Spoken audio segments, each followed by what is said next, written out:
paz do Senhor, povo de Deus. Amém. Glória a Jesus. Diga para alguém que está do seu lado, que bom te ver aqui. Amém. Amém. Glória a Jesus. Irmãos, abra sua Bíblia nessa noite, por favor.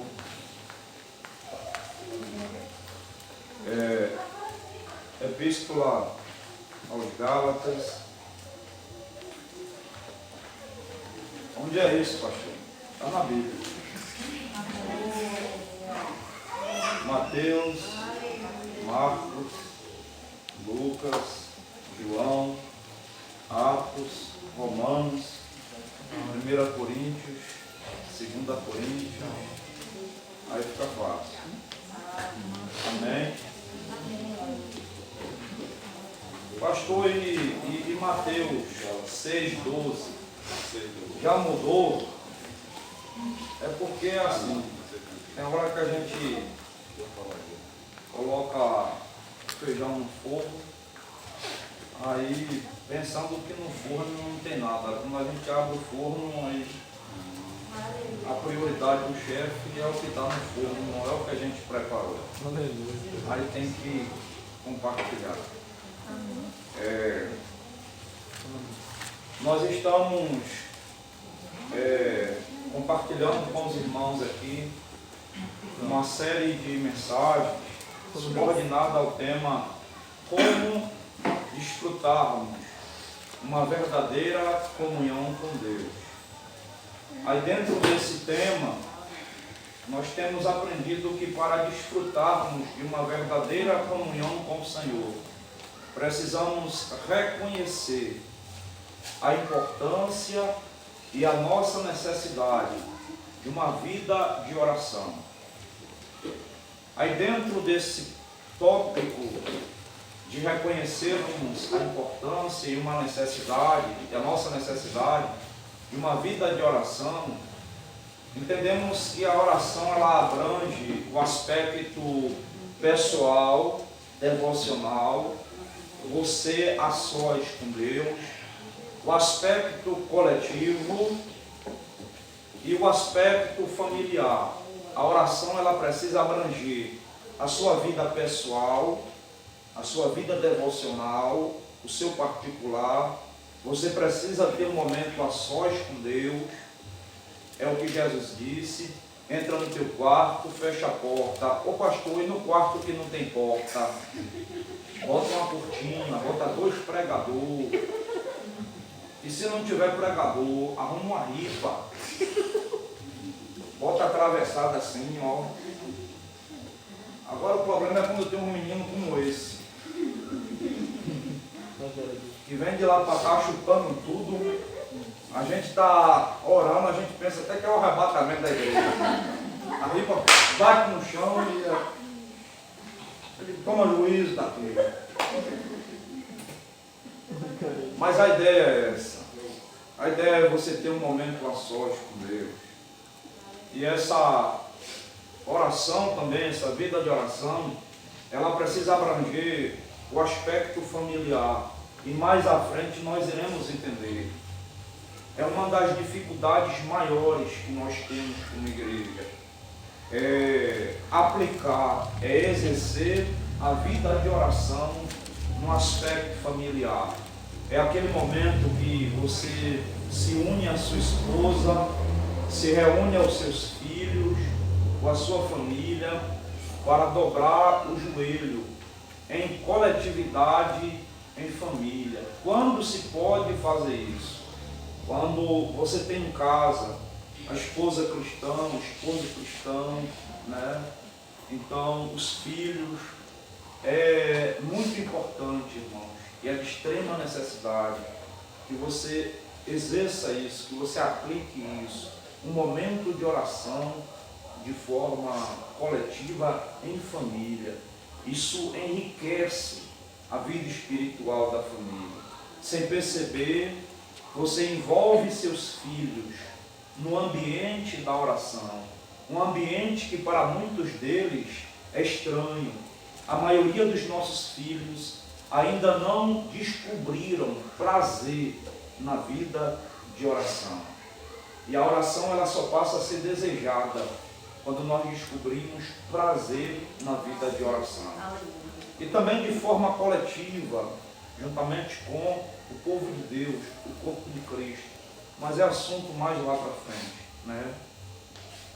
Mas aí a gente pode se perguntar uma coisa, aí por que, pastor? Nós precisamos entender isso. Como desenvolvermos uma verdadeira comunhão com Deus. Por quê? Porque enquanto eu estava ali, Deus sinalizou isso no meu coração. Explique para eles o porquê que precisamos desfrutar de uma verdadeira comunhão com Deus. Gálatas capítulo 5, versículo de número 16. Glória a Jesus. Voltou. Não. Desliga aquele grilo ali, né? Olha só. Um grilo ali dentro. Pronto. Tu viu? Fica quieto aí agora. Louvado seja Deus. Acharam? Amém. Se você puder, marque esse versículo, viu? Marque ele. Marque com um pente, com uma pata-pata, um cadastro de sapato, com uma caneta, com alguma coisa, mas marque. Só não coloque o sapato na Bíblia e na sandália, porque aí vai dar problema. Mas até o cadastro vale para marcar. Aí vai ficar parecido com isso aqui, ó. Coisa chique, ó. Ó. Tá vendo? Está escrito assim, irmãos.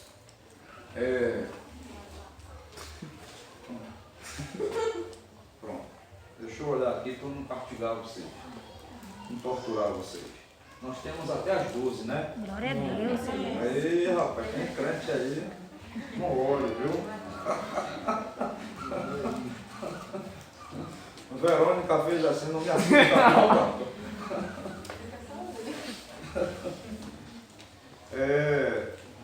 está escrito assim, irmãos, digo porém, andai no Espírito, e não satisfarei a concupiscência da carne, pois a carne deseja o que é contrário ao Espírito, e o Espírito o que é contrário à carne. Estes opõem-se ou entram em conflito um com o outro, para que não façais o que quereis. Mas se sois guiados pelo Espírito, não estáis debaixo da lei. As obras da carne são conhecidas, as quais são prostituição, impureza, lascívia, idolatria, feitiçarias, inimizades, porfias, ciúmes, iras, pelejas, dissensões, facções, invejas, bebedices, orgias e coisas semelhantes a estas, acerca das quais vos declaro, como já antes vos preveni, que os que cometem tais coisas não herdarão o reino de Deus.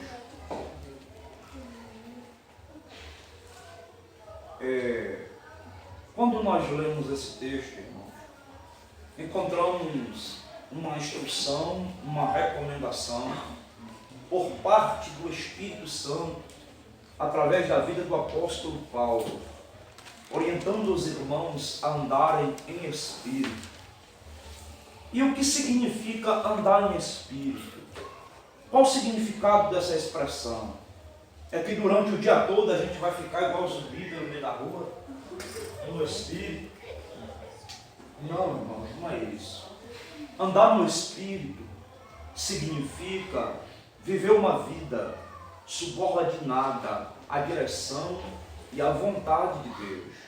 Vontade essa que é expressada nas Escrituras, na palavra.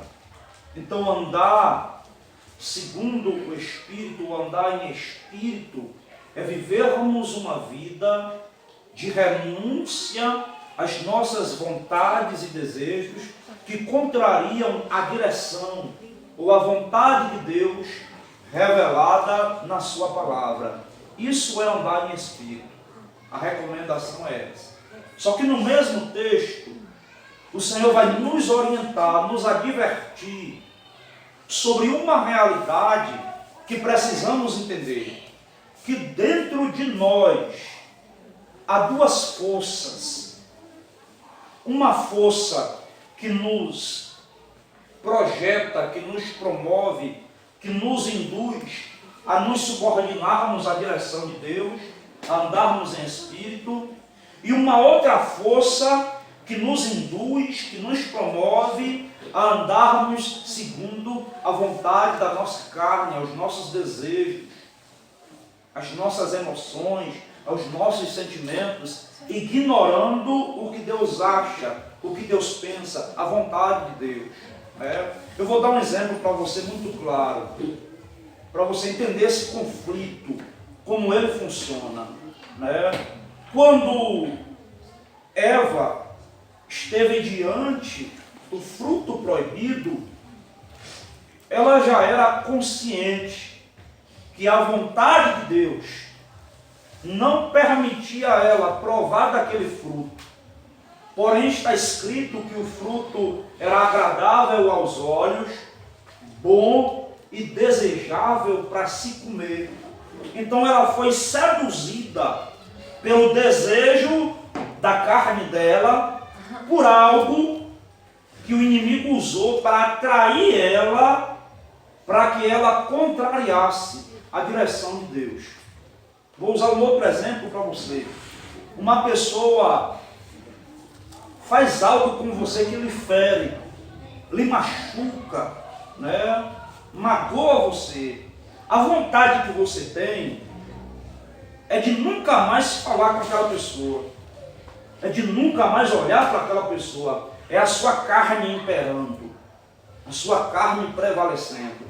Mas quando você vai para as Escrituras, para a direção do Espírito, aí o Espírito vai te orientar. Perdoa, libera essa pessoa. Aí você vai viver um conflito dentro de você. Por uma parte, você quer se vingar, você quer desprezar aquela pessoa, você não quer mais relacionamento com aquela pessoa. Isso é a sua carne. Mas por um outro lado, o Espírito te induz, perdoa, se reconcilia, esquece isso. Então, frequentemente nós iremos viver esse conflito. O conflito onde a carne resiste à vontade do Espírito e o Espírito resiste à vontade da carne, para que nenhum nem o outro façam o que venham querer, o que desejam.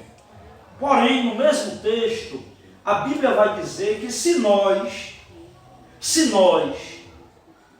nos rendermos aos desejos, à vontade da nossa carne, ignorando a direção do Espírito, ignorarmos a andar em Espírito, ignorarmos a vontade de Deus revelada na sua palavra para nossas vidas, nós iremos viver uma consequência. Que consequência é essa? Não teremos acesso ao reino de Deus. Então, se eu me recuso a me submeter, a me render, a corresponder à direção do Espírito na minha vida, satisfazendo todos os desejos da minha carne, eu não desfrutarei de acesso ao reino de Deus. E aí nós precisamos entender o que significa não ter acesso ao reino de Deus. O que significa não ter acesso ao reino de Deus.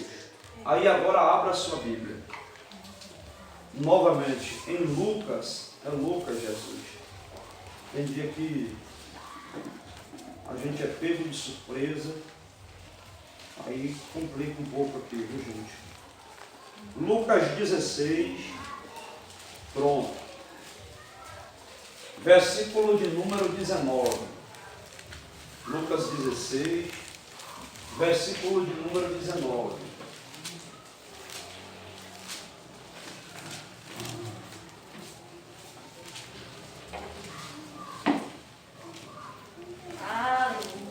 que significa não ter acesso ao reino de Deus, não desfrutar do reino de Deus, não entrarmos no reino de Deus. O que significa isso?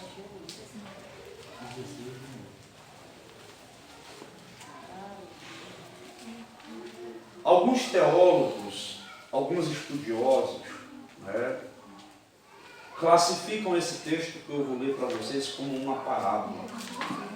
A parábola do rico e do Lázaro. Você pode encontrar em algum lugar, em algum momento, alguma pessoa argumentando isso. Porque nesse texto, Jesus vai expor verdades que são um mistério para toda a humanidade. Que verdades são essas? O que acontece após a morte? O que existe depois da morte? Como é a realidade de vida após a morte? Isso é um mistério, irmãos. E aí alguns teólogos, eles afirmam que a gente não pode tomar esse texto como base para nos apoiarmos nessa verdade, porque Jesus contou aqui uma parábola. Mas na verdade, esse texto contém algo que diferencia ele das demais parábolas. Ele tem nome de pessoas. E em nenhuma parábola que Jesus usou, ele atribuiu o nome de uma ou mais pessoas em suas parábolas. Então entende-se que isso não é uma parábola. Isso é um fato acerca de uma realidade que precisamos entender. Então o que é que nós estamos querendo entender? O que significa não entrar no reino de Deus? Perdermos a oportunidade de desfrutarmos do reino de Deus. Aí esse texto vai dizer o seguinte: ora, havia certo homem rico que vestia-se de púrpura e de linho finíssimo, e vivia os dias regalado e esplendidamente.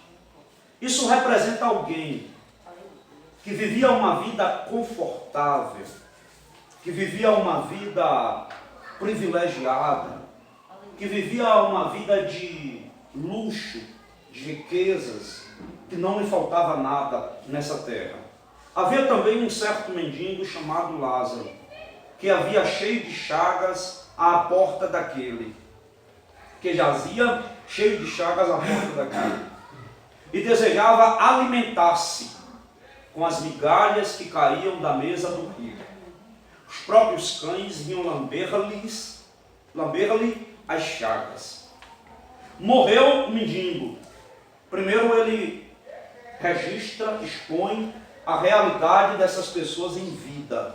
Um vivia esplendidamente, confortavelmente, o outro vivia uma vida sofrida, uma vida de sofrimento, uma vida de dor, né? Então, morreu o mendigo e foi levado pelos anjos para o seio de Abraão.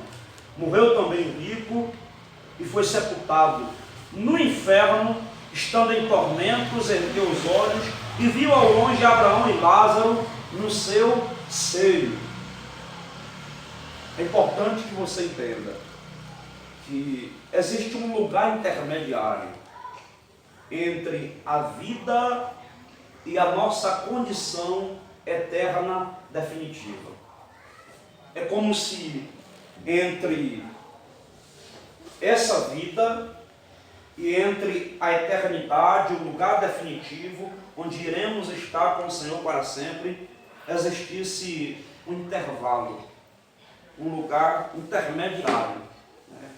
E nesse lugar intermediário, que alguns consideram como o Seol, o Hades, e o outro, o seio de Abraão, que representa um lugar de conforto, um lugar de descanso e um lugar de tormento, né? É importante que você entenda que nesse lugar, é para esse lugar que as pessoas vão depois que morrem. Ou para um lugar de conforto, de descanso, que representa o seio de Abraão, ou para um lugar de tormento, de sofrimento, de dor, que representa o Hades, o Seol. É importante que você entenda isso. Então, o que é que a Bíblia está dizendo? Que morrendo o mendigo, ele foi para esse lugar de conforto. de descanso, Louvado seja Deus. de paz. Aleluia. Mas morrendo o rico, ele foi para um lugar de tormento, Aleluia. para um lugar de dor, para um lugar de sofrimento, né?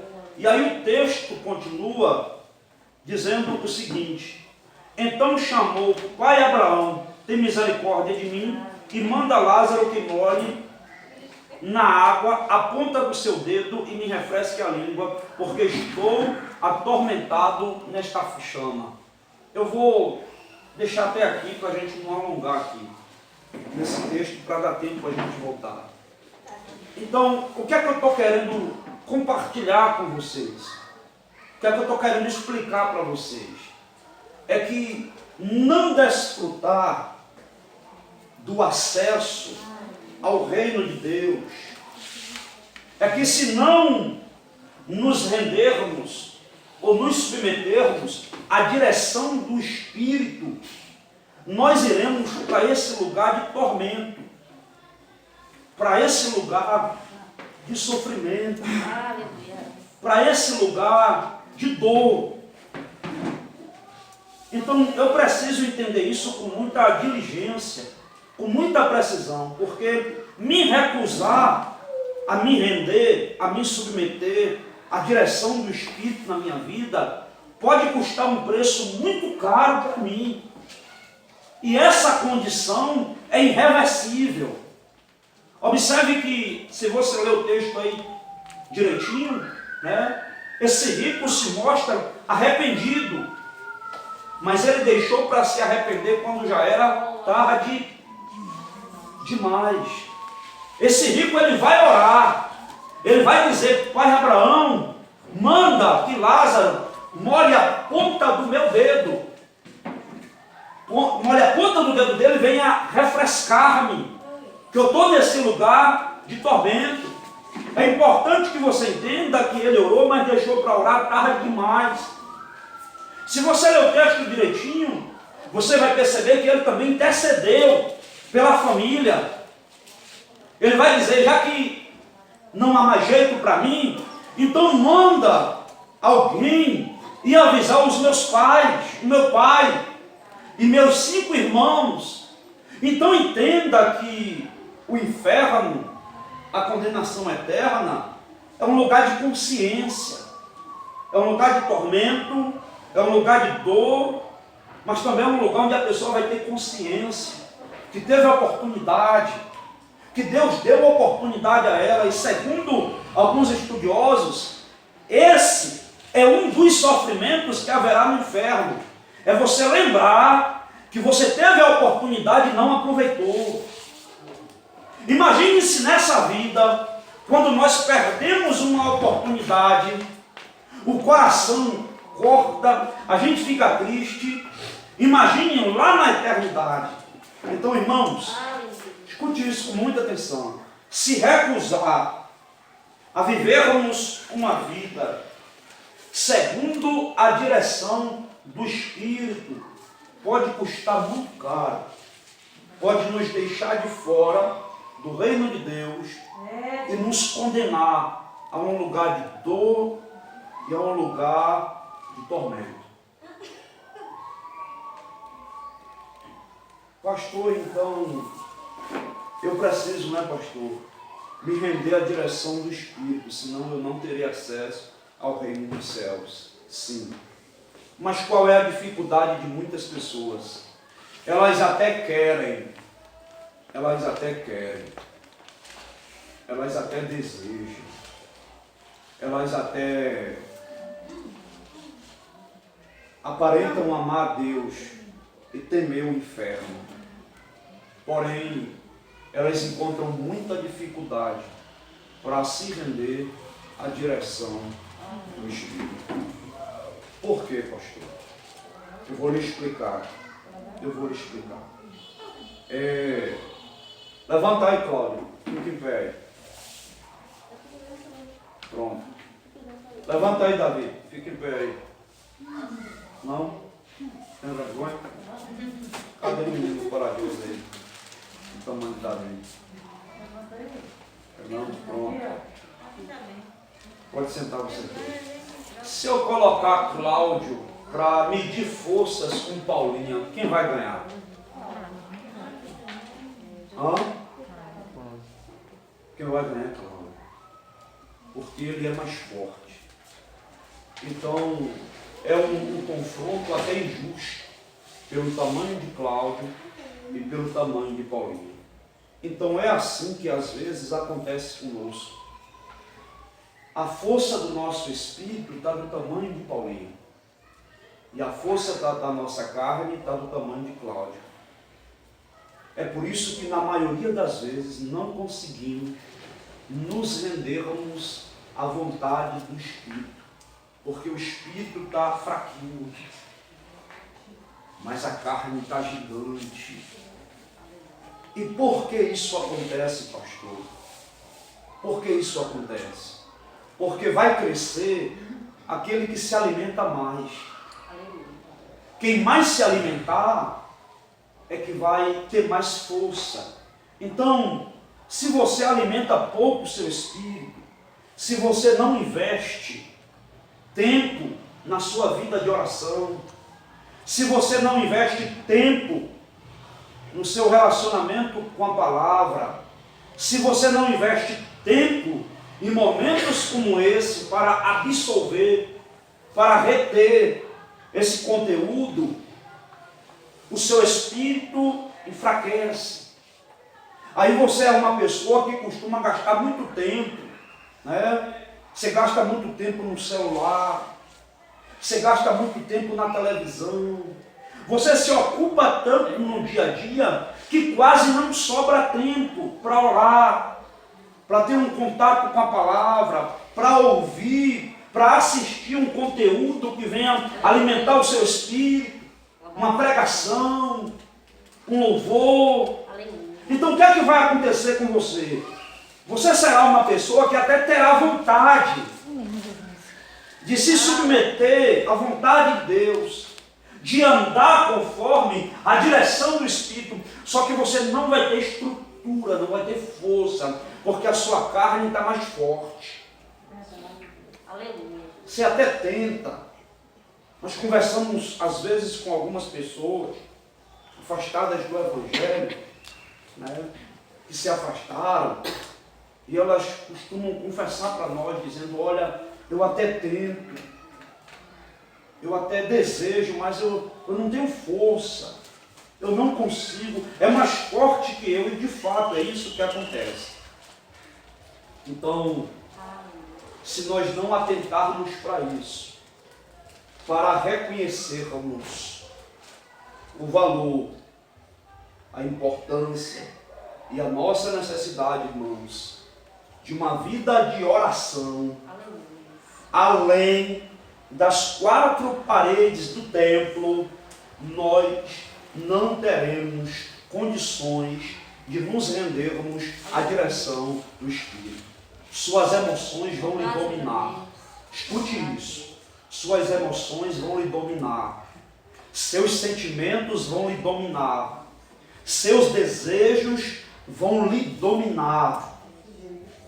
E a consequência disso é não desfrutar do acesso ao reino de Deus. Não é uma questão apenas de querer, irmãos, de desejar. É se submeter a um processo disciplinar. Você precisa disciplinar a sua vida. Você precisa ter um tempo com Deus de oração. É a coluna. Escute isso com muita atenção. Você precisa ter um tempo. Pastor, minha vida é muito corrida. Se você quer ir para o céu, meu irmão, bota o despertador para despertar 1 hora antes. Banco de igreja, escute isso. Banco de igreja não é garantia de vida eterna para ninguém. Porque está escrito: nem todo aquele que me diz Senhor, Senhor, herdará o reino dos céus, mas só aquele que faz a vontade do meu Pai que está nos céus, aquele que vive uma vida subordinada à direção do Espírito, aquele que rendeu os seus desejos à direção do Espírito. espírito, irmãos. E vai ter muito crente no inferno, pastor. Crente no inferno, sim. O diabo é crente, irmãos, e está no inferno. Aleluia. Desse jeito aí, Jesus. Porque foi crente, creu em Deus, mas não se rendeu, não se submeteu à direção de Deus. E não é fácil. Não pense que é fácil renunciar seus desejos, renunciar às direções das suas emoções. Isso não é fácil, irmãos. Isso só se consegue, você só consegue mortificar a sua carne com joelho, com jejum. Quando você ora, você fala com Deus. Quando você abre a Bíblia, lê a Bíblia, entende, Deus fala com você. Quando você jejuma, é uma forma de você dizer: Deus, eu não dou conta, me ajuda, me socorre, está mais forte do que eu.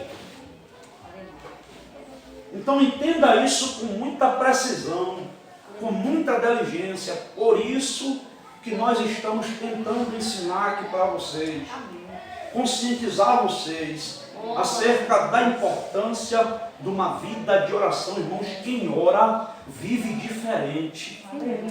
Quem ora pensa diferente. Quem ora tem condições de controlar suas emoções, seus desejos. Quem ora tem condições de dizer para o diabo: para trás de mim.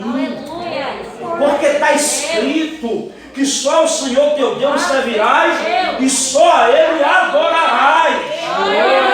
Quem ora, irmão, tem estrutura para, diante dos problemas, das lutas, das aflições, dizer: eu posso todas as coisas naquele que me fortalece. Ainda que eu ande pelo vale das sombras e da morte, não temerei mal algum, porque o Senhor está comigo. Ele é o meu refúgio, a minha fortaleza, o meu socorro, bem presente na hora da angústia.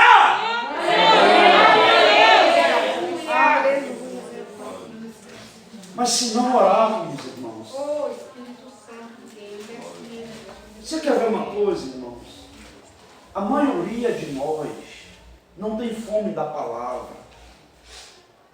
E a falta de fome da palavra, irmãos, é um sintoma muito claro de uma vida de oração deficiente. Porque quanto mais você ora, irmãos, mais você quer escutar a pregação. Quanto mais você ora, irmãos, mais você quer ler a Bíblia. Quanto mais você ora, irmãos, mais você quer ouvir Deus. Quanto mais você ora, mais você quer estar no culto. Quanto mais você ora, mais condições você tem de se render à vontade. Então precisamos, com muita diligência, reconhecermos isso. Enquanto não entendermos, não compreendermos, não reconhecermos a nossa necessidade de uma vida de oração, irmãos, nós corremos um risco muito grande de a trombeta soar e ficarmos para trás. Então que Deus, Ele possa nos ajudar, Ele possa te ajudar a entender isso. E nós paramos na semana passada, né? Nós estávamos falando sobre perdão. Mateus. Foi isso, viu, irmãos, que eu precisava falar. Amém, Jesus. Glória a Deus. Mateus capítulo 6. Parece que a gente tira um peso, gente. Glória a Deus. Jesus. É um peso. É o peso da responsabilidade. Você mesmo, papai. O peso da responsável. Você mesmo, Jesus. Glória a Deus. Mateus capítulo 6, versículo 12.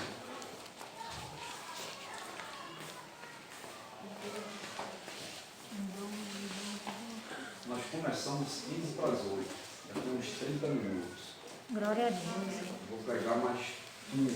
Tá bom? Amém. Eu vi disso, teve gente que disse amém, uma alegria. Amém. Acho que já com o gosto da bolacha do pão na...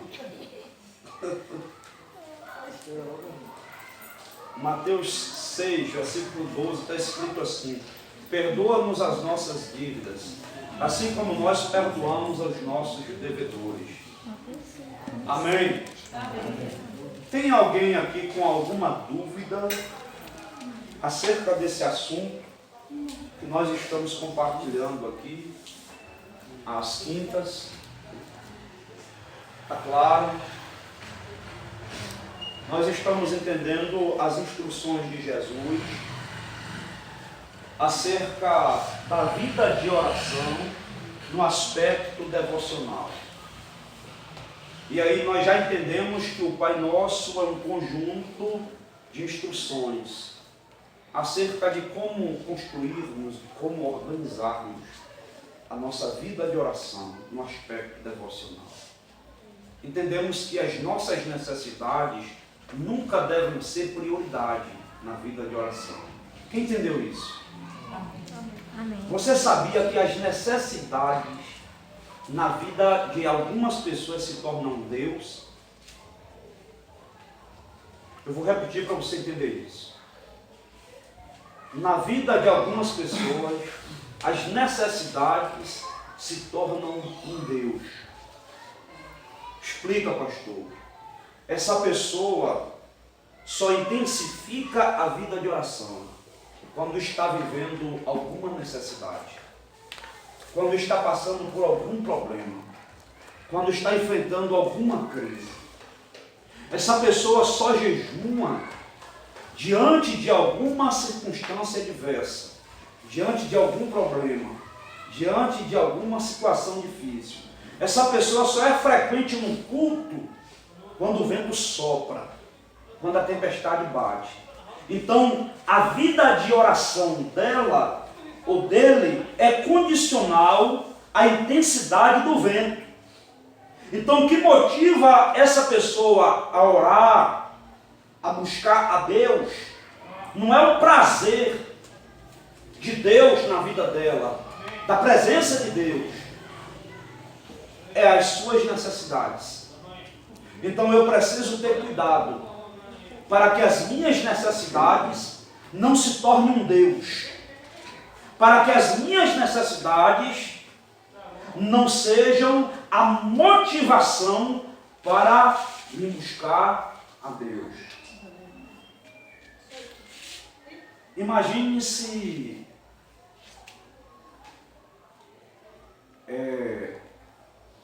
eu me relacionasse de forma amigável com o Cláudio, ou com o José Nilton, ou com o Adriano, só por causa da moto ou por causa do carro. Você já conheceu alguém assim? Que só é seu amigo por conta do que você tem? Já? Uma época eu comprei uma bicicleta bonita. Naquela época que bicicleta era coisa de bacana, né? Bicicleta bonita. Aí tinha uma pessoa que não aparecia lá em casa. Aí depois da bicicleta aparecia de manhã, media, de tarde, e se eu fizesse vontade ainda de noite. Aí chegava, perguntava, Alex, está aí? Tá. Aí encostava. Aí eu já sabia. 10, 15 minutos. Tu me empresta a bicicleta foi ali. Então, são relacionamentos mal intencionados. Sim mesmo. Pastor, é errado nós buscarmos em Deus socorro, os suprimentos das nossas necessidades? Não. Isso só não pode ser prioridade. Isso só não pode determinar a intensidade pela qual você busca a Deus. Então, no Pai Nosso, nós entendemos isso. Santificado seja o teu nome. Venha a nós o teu reino. Seja feita a tua vontade. É orar sem priorizar as minhas necessidades. Priorizando o meu relacionamento e os propósitos de Deus. Aí depois vem o pão nosso de cada dia nos dai hoje. Perdoa as nossas dívidas, assim como nós perdoamos os nossos devedores. Pegou isso aí? Isso é uma pérola, viu? Pega ela, deixa guardadinha essa pérola. Isso é uma pérola. Viu? Uma pedra preciosa. Quando Jesus disse assim, não lance pérola aos porcos. Pérola representa a explicação de alguns mistérios relacionados ao reino de Deus. Numa outra ocasião, os discípulos perguntaram, por que nos falas por parábolas? E a resposta de Jesus foi, a vocês é dado o conhecer dos mistérios do reino de Deus, mas a eles não. Então tem revelações, irmãos, você precisa pegar elas e guardar como uma coisa muito preciosa. Então escute isso. Cuidado para que as suas necessidades não se transformem num Deus, onde o termômetro da sua busca a Deus é condicional ao momento que você está vivendo. Está tudo tranquilo, não tem oração, não tem culto, não tem dependência, o vento soprou, né? A tempestade chegou, aí agora tem culto, tem oração, tem campanha, tem madrugada. Então, pergunta para alguém assim, está entendendo, vaso? Está entendendo.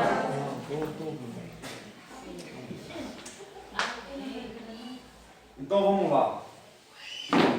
Perdão. Perdoa as nossas dívidas. Nós já entendemos que perdoar é uma decisão, porém ser curado é um processo. Aí nós estamos entendendo as fases desse processo. As fases do processo do perdão.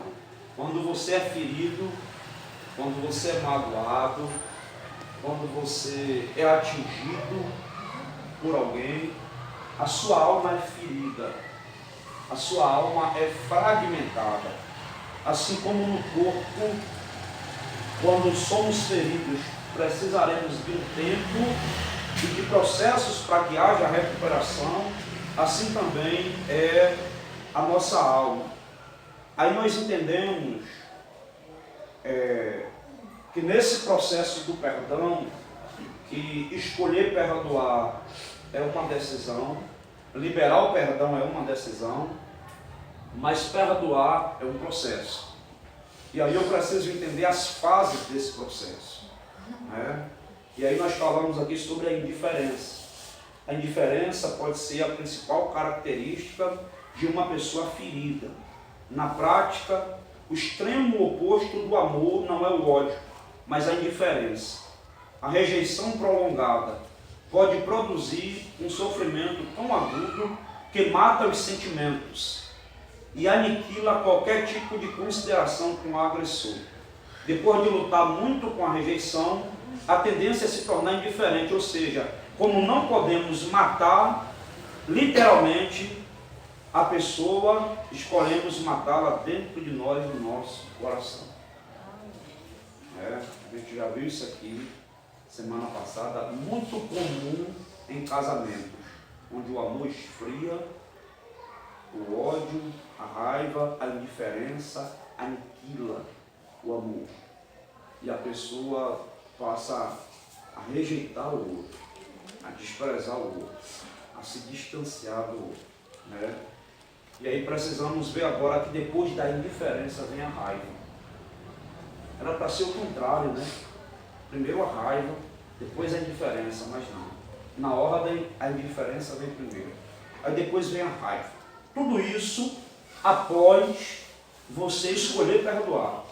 Mesmo depois que você escolhe perdoar, eu escolho, Deus, perdoar aquela pessoa. Você vai ter que conviver durante algum tempo com a indiferença, Depois a indiferença vai se transformar em raiva. E o que seria a raiva nesse contexto? Ao perceber que não temos outra alternativa senão perdoar, isso é para quem teme a Deus, irmãos. Isso é para quem está disposto a se submeter. Isso é para quem quer ter acesso ao reino de Deus. Perdoar não é uma opção. Perdoar é um mandamento. Se você não quer ir para o céu, deixa esse negócio crescer dentro de você, joga pedra, fica bravo mesmo, não fala mais, esquece, ignora, passa pelo outro lado da rua, não vai mais naquela casa. Mas se você quer ir para o céu, você precisa escolher perdoar. Aí após escolher perdoar, vem a indiferença e agora vem a raiva. E o que é a raiva? Ao perceber que não temos outra alternativa a não ser perdoar, a tendência é a indiferença se transformar em raiva. Isso é sinal. Deixa eu ver aqui, gente. Isso é sinal que a ferida. Isso é sinal que a ferida está sendo exprimida. Quem sabe o que é exprimir aqui, gente? Sabe, né? Está sendo exprimida. A raiva, por incrível que pareça, é menos pior que a indiferença. A pessoa já está reagindo e saindo do coma emocional. Isso aqui está dando uma volta aí na cabeça de muita gente. Porque tem gente que imaginava que após decidir perdoar, escolher perdoar, estava tudo resolvido. O coração já estava limpo, já poderia viver, conviver bem. Não. Após você escolher perdoar, vem a indiferença e vem a raiva. Você ainda vai olhar para a pessoa, ter raiva da pessoa, mas entender que você não tem outra opção. Você precisa perdoar. Diga para alguém que está do seu lado, dorme não. Tem coisa boa chegando. Amém? Acorda! Epa! Dorme não! Não é porque é normal, irmãos. Culto de ensino, o dia cansado, o dia corrido, chega aqui e dá sono mesmo. Então quem entendeu aí? Vamos lá? Após a escolha de perdoar, de liberar o perdão, virá a indiferença. Depois da indiferença vem a raiva. E depois da raiva, o conflito. E o que seria esse conflito?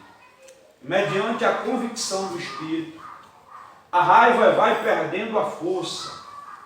E a pessoa já não consegue, a pessoa já consegue lidar com seus sentimentos. A pessoa percebe que pode enfrentar aquilo tudo, mas ao mesmo tempo parece não querer. É o conflito. A raiva vai perdendo a força, você já entende que você pode estar lidando com aquilo, mas há um conflito dentro de você, onde você parece não querer, há uma resistência, para que você não continue nesse caminho. Um sentimento forte, escute isso, um sentimento forte de que o ofensor, a pessoa que lhe feriu, que lhe machucou, não merece ser perdoada, vem à tona.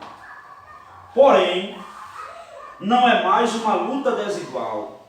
A pessoa, além de saber que precisa perdoar, começa a perceber que pode perdoar. Racionalmente, está apta a considerar que essa é a melhor opção a fazer. Então, depois da indiferença vem a raiva, depois da raiva vem o conflito, onde surge dentro de você alguns pensamentos que irão resistir à decisão de você continuar no caminho do perdão. E um deles é, lembra daquele desenho que tinha um anjinho de um lado e o capetinho do outro? Aí esse capetinho fica dizendo assim, ó, ele não merece não, ela não merece não. Você entendeu? Então vamos lá. Depois do conflito vem o que, pastor? Frustração. São as fases do processo. do perdão. O que seria a frustração? Nesse estágio, ou nessa fase, a pessoa está totalmente convencida de que tem de perdoar e de que pode perdoar, apesar de não gostar da ideia. Vem um certo sentimento de tristeza e frustração.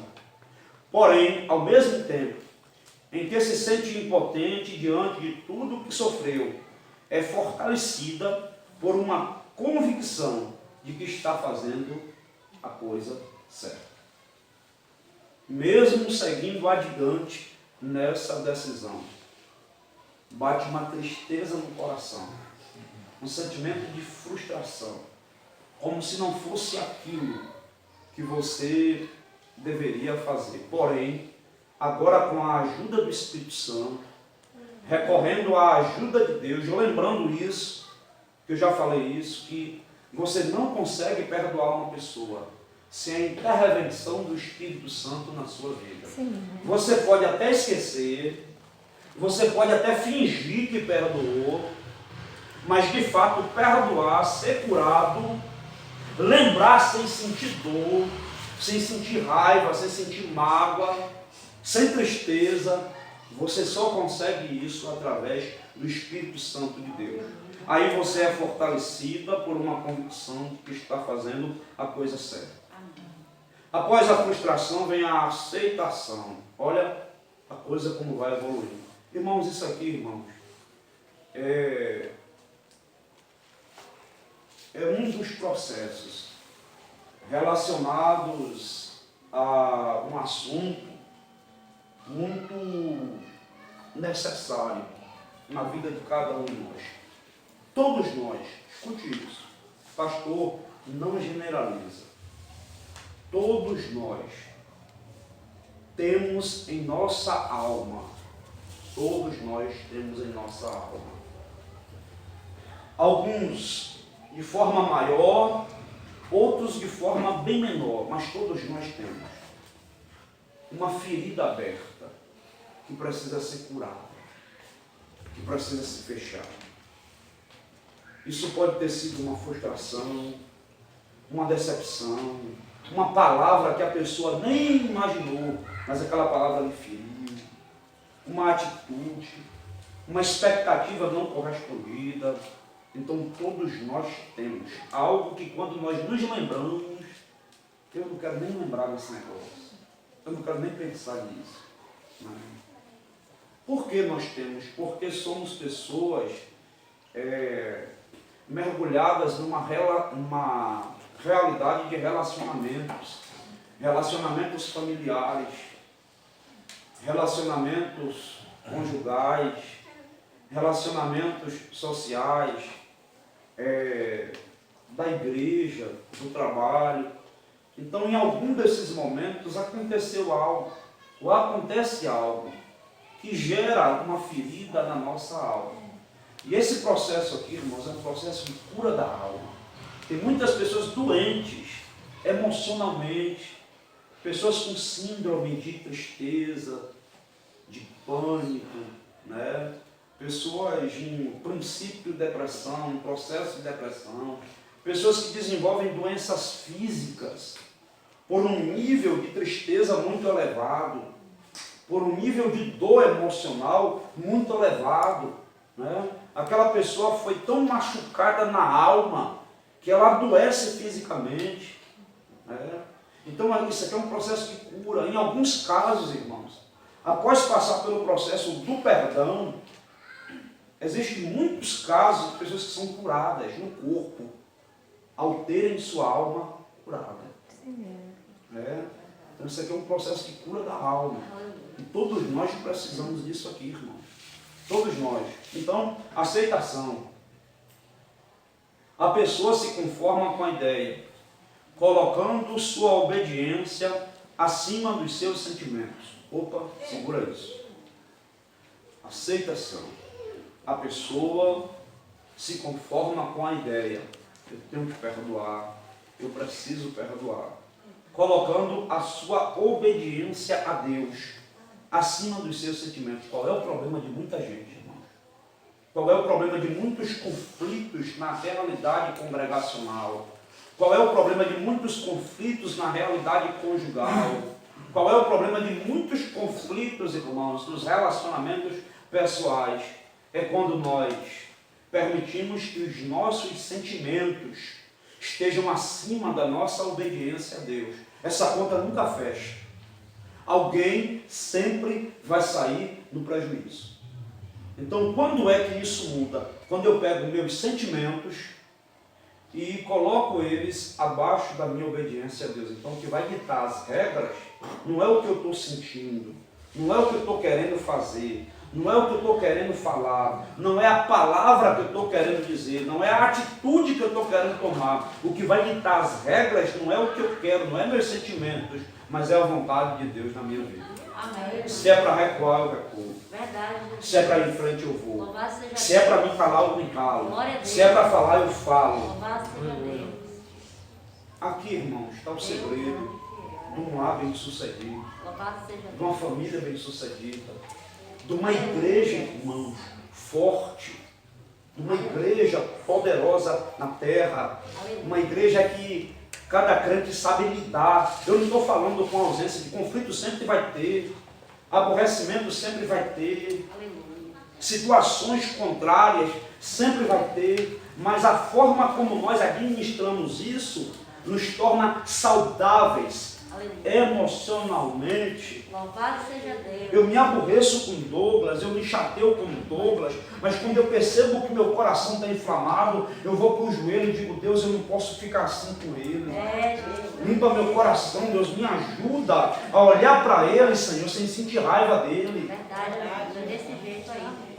Isso é uma igreja forte. Oh, aleluia. A força de uma igreja Verdade. não está no tamanho do templo. Aleluia. A força de uma igreja não está no poder aquisitivo que ela tem. A força de uma igreja está na unidade dela, Aleluia. na comunhão dela. Louvado seja Deus. Existem homens grandes e existem grandes homens. É diferente. Existem homens grandes, são grandes na estatura física, mas medíocres no caráter, na índole. Mas existem grandes homens que podem não ser grandes fisicamente, mas são gigantes no caráter, na índole, na forma de viver. Existem igrejas grandes no espaço, na quantidade, nos números, e existem grandes igrejas que não têm tamanho físico, tamanho numérico, mas o qualitativo, irmãos, Aleluia. é extraordinário, Glória a Deus. é poderoso. Amém, Deus. Jesus não precisou de uma mega igreja com 200 mil, com 500 mil. Ele precisou apenas de 12 homens, Glória a Jesus. cheios do Espírito Oh, Santo. aleluia. E esses 12 homens seja Deus. sacudiram os 4 cantos da aleluia. terra. Deus fiel, Numa aleluia. época que não tinha internet, numa época que não tinha avião, Deus não poderoso, tinha moto, não aleluia. tinha carro, não tinha caminhão. Verdade, Jesus. Aleluia. Então o que precisamos, irmão, não é de tamanho físico, não é de tamanho numérico. Verdade, Deus. O que precisamos é de grandes homens e grandes mulheres de Deus Glória a que Jesus. entendam a mensagem do Aleluia. Evangelho. Louvado E seja Deus. compreendam que o nosso maior tesouro, o nosso maior Amém. patrimônio, a nossa maior fonte de poder está na nossa comunhão, Oh, aleluia. está na nossa unidade. Louvado seja Deus. Você quer ver? Você quer ver?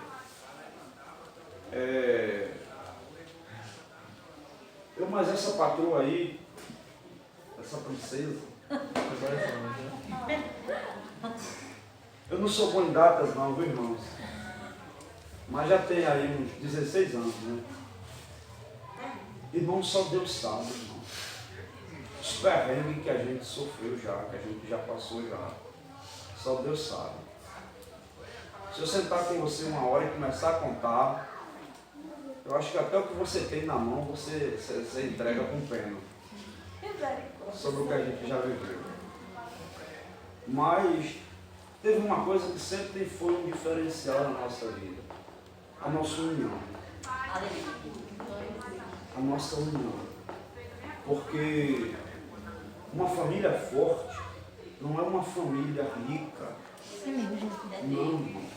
É uma família unida. Louvado seja Deus. Família que dá as mãos. Amém. Louvado seja Deus. Família que dá as mãos. E não é diferente na realidade da igreja. Quando nós nos unimos, damos as mãos, nos tornamos um corpo forte. E a presença do Espírito Santo reina. É assim mesmo. Aleluia. E paira sobre nós. Aleluia. Hoje eu ouvi da boca de uma pessoa, eu fiquei impressionado com as palavras. Ela disse mais ou menos assim: você não vê aquela pequena igreja, aquele pequeno prédio, nós não temos a noção do tamanho daquela igreja. Porque é assim que nós precisamos enxergar. Não é números. Não é números. É a nossa força da nossa unidade em Cristo. Não confunda Louvado seja o teu nome. o quantitativo com o qualitativo. Não confunda. Né? Então, aceitação.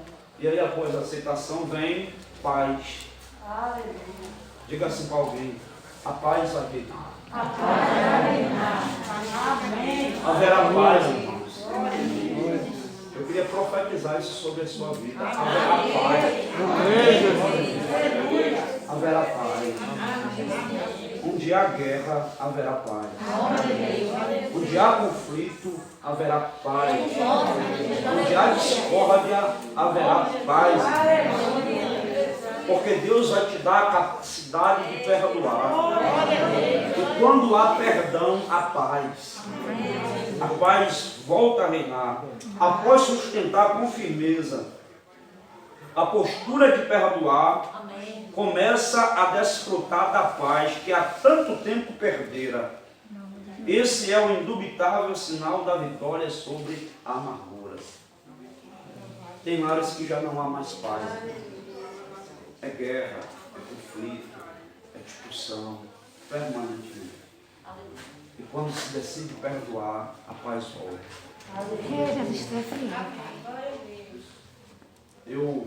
Às vezes a gente intermedia situações, né? E já chegou alguns momentos de algumas pessoas dizerem: eu imagino quando chega a hora que é para eu chegar em casa. Isso é muito triste, irmão. Porque o lugar que deveria ser um ambiente de paz se transformou num campo de guerra. E há muitas pessoas que imaginam retornar para o lar, preferem às vezes ficar no trabalho, ir para um bar, ir para algum lugar, para já chegar em casa na hora de tomar um banho e dormir, porque o ambiente se transformou num lugar de conflito, por falta do perdão. Mas quando o perdão chega, a paz também chega. Porque os conflitos são aniquilados.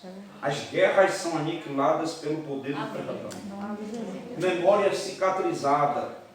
Consequentemente, sente-se totalmente consolada pelo Espírito de Deus. Confortavelmente, pode se lembrar das injustiças sofridas. Por mais que uma cicatriz assinale uma lembrança. A cicatriz não dói. Diga assim comigo: a cicatriz não dói. Essa é a marca do perdão. Lembrar sem sentir dor. Amém. Obrigada. É você não ter dificuldade de olhar para a pessoa que lhe feriu, Aleluia. que lhe machucou, Amém. que lhe ofendeu. Aleluia. É cicatriz, é ferida, cicatriz. Amém, Senhor. Mas é da noite para o dia? Não. Haverá um processo, haverá um tempo. Mas se você decidir seguir em frente, você vai chegar nesse lugar. Aleluia. Não incomoda.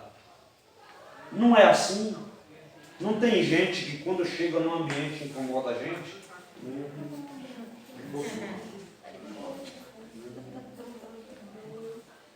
Ô irmão, se eu disser para você que no culto acontece isso, irmão, É verdade.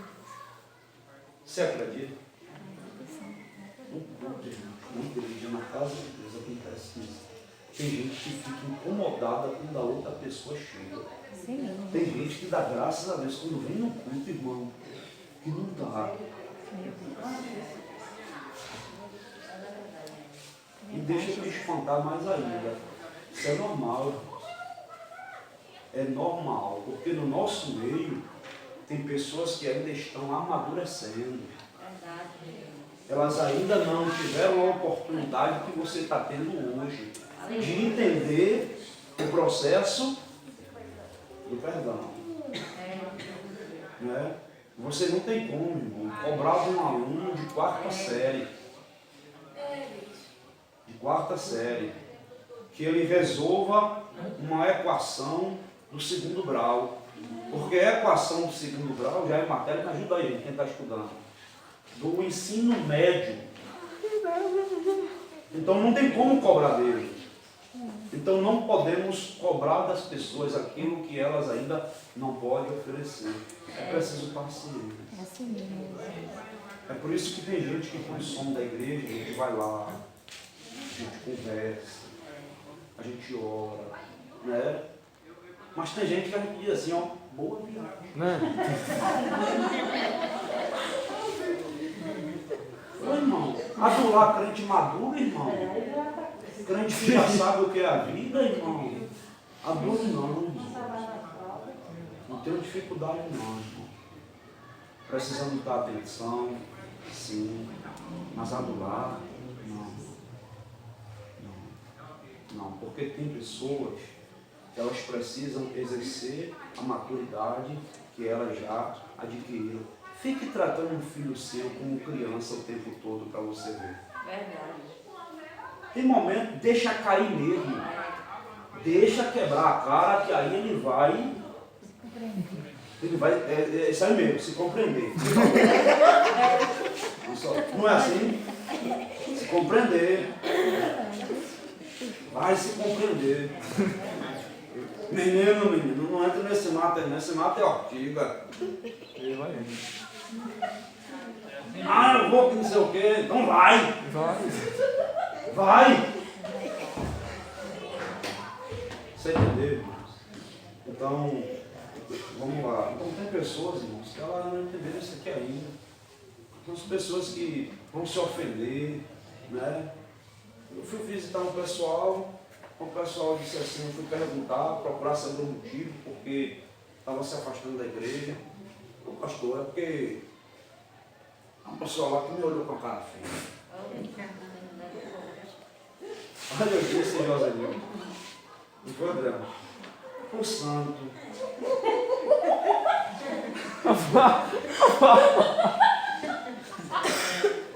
Não foi Adriano, não, gente. Adriano estava comigo. Ah, não, sim. Não passou pela tua cabeça, não.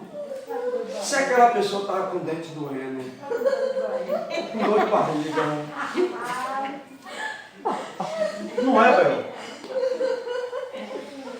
Você entende? Então a maturidade ajuda. Criança é assim, se zanga por qualquer. Não é? Criança não é assim? Se zanga por qualquer coisa. Me dá um pirulito. Aí não dá o pirulito, fica zangado, fecha a cara. Sim mesmo, Deus. Né? Então, vamos lá. Então, Jesus. por mais que uma cicatriz assinale uma lembrança, cicatriz não dói, não incomoda, na verdade revela o triunfo da cura. A cicatriz é o triunfo da cura. A ferida foi aberta, mas ela está cicatrizada. Amém, Jesus. Ela não dói, eu venci ela. Amém. Eu venci a ferida. Glória a Deus. A marca ficou, mas eu venci ela. Glória de Jesus. Ela não me venceu, Em nome de Jesus. eu venci ela. É. Paulo disse, trago no meu corpo as cicatrizes. Cicatrizes é diferente de ferida. Cicatriz é a marca de uma ferida curada. Assim mesmo, Deus. Aleluia. Amém. Vamos fechar rapidinho. Cadê Jesus? Pronto. Já foi, gente. Graças a Deus. Não dá tempo não. Ô, gente, se você estivesse aqui, Bel olhou assim. Deu palê na baga do olho. Deu palê na baga do olho, assim, ela dizendo assim, será que ele ainda vai deixar? Não foi intenção. Hoje eu estou brincando, se coloca de pé. Semana que vem a gente vai ver que depois da memória cicatrizada, vem o bom humor. Uma das marcas do perdão, de uma alma curada, é você fazer piada. É você achar graça de algo que lhe aconteceu de ruim lá atrás. Diga para alguém assim, venha preparado, viu? Para achar graça.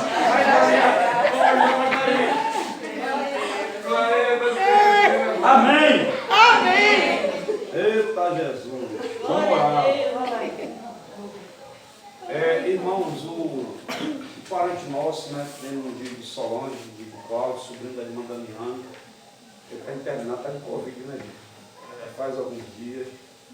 E nós cremos no poder da oração da igreja. Né? Nós já tivemos aqui um caso, né? Aqui tem uma prova viva, né? Levanta a mão assim, irmã Damiana. Glória a Deus! Né? Breve a gente vai dar uma oportunidade aqui a ela para contar o testemunho dela, daquilo que ela viveu. E cremos que a irmã Damiana é o resultado de uma intervenção divina. O livramento de Deus diante de tudo que ela passou, de tudo que ela viveu. Né? Se ela fosse contar tudo aqui, ela precisava dos 4 cultos juntos. Juntar assim os 4 cultos. Né?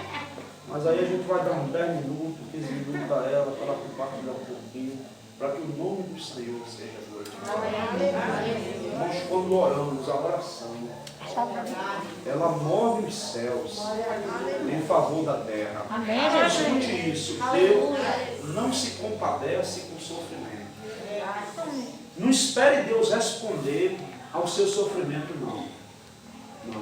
Deus vai responder porque eu estou sofrendo. Não. Na Bíblia não está escrito, sofra que eu te responderei. Está escrito isso não, irmão. Na Bíblia está escrito assim, clama a mim e responder-te-ei. É o clamor, irmãos. É quando eu expresso para o céu a minha necessidade. Quer ver uma coisa? Mãe está na cozinha. Filho está com dor de barriga no berço fazendo careta. Mãe vai lá ver filho? Não. Pensa que está dormindo, está tudo quieto.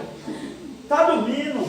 Mas deixa esse menino botar a boca do mundo para tu ver. Feijão queima, leite derrama, gato come a comida. E ela está lá, o que é que esse menino tem? O que é que esse menino tem? O que é que esse menino tem? Clamor, irmãos. Assim mesmo, Jesus. Clamor atrai a intervenção de Deus. Se você tem alguma necessidade, alguma luta, alguma guerra, aprenda a botar o seu joelho no chão e a clamar pela provisão do céu. Concorda comigo, Pai, em nome de Jesus. Neste momento queremos te apresentar, Senhor, a vida de Lucas na tua mãos. Ó Deus, tu sabes onde ele está. Tu sabes como ele se encontra. E o quanto ele precisa da tua intervenção. Do teu agir, Pai. Intercedemos pela vida dele. Em nome de Jesus Cristo. Vai de encontro, Deus, à vida de Deus. Toca, Deus, com o teu poder. Envia o teu anjo lá, naquele hospital, naquela enfermaria, naquele leito. E toca, Deus, no corpo dele. Restaura a saúde dele. Livra ele do óbito. Em nome de Jesus. Em nome de Jesus. Em concordância com a tua igreja, nós fechamos toda a sepultura Em nome de Jesus. que o inimigo abriu, Pai. Em nome de Que o Jesus. maligno abriu. Em nome de Nós Jesus. fechamos nesta Em noite. nome de Jesus. Em nome de Jesus. Em nome de Jesus. E profetizamos vida sobre a Em vida. nome de Jesus. Profetizamos saúde sobre a Em nome de vida. Jesus. Profetizamos restauração sobre a Em nome vida. de Jesus. Colocamos ele nas tuas mãos. Em nome de Jesus. Que seja feito não a nossa, Em nome de Jesus. mas a tua vontade. Em nome de Jesus. Queremos te agradecer nessa noite, Pai, por essa palavra. Em nome de Jesus. Ó Deus, nos ajuda, Pai, Em nome de Jesus. a colocarmos em prática, Pai, Em nome de Jesus. a exercermos uma vida de oração, no aspecto devocional. Em nome de Jesus. E nessa prática da oração, Pai, Em nome de Jesus. nos ajuda a encontrarmos um lugar Em nome de Jesus. para tratarmos a nossa alma, perdoarmos quem nos ofendeu e pedirmos perdão a quem ofendemos, Em nome de Jesus. e buscarmos no Senhor o perdão das nossas dívidas. Em nome de Jesus. Nos ajuda a entendermos essa realidade. Em nome de Jesus. Ajuda teu filho, ajuda tua filha a entender Em isso. nome de Jesus. E dá-nos a graça necessária Em nome de para exercermos isso no nosso dia a dia. Em nome de Jesus. Em nome de Em Jesus. nome de Jesus. Amém. Quantos podem aplaudir a Deus?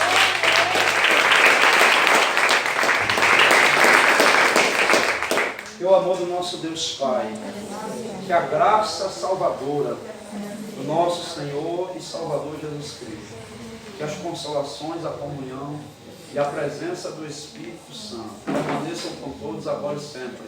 E todos digam amém.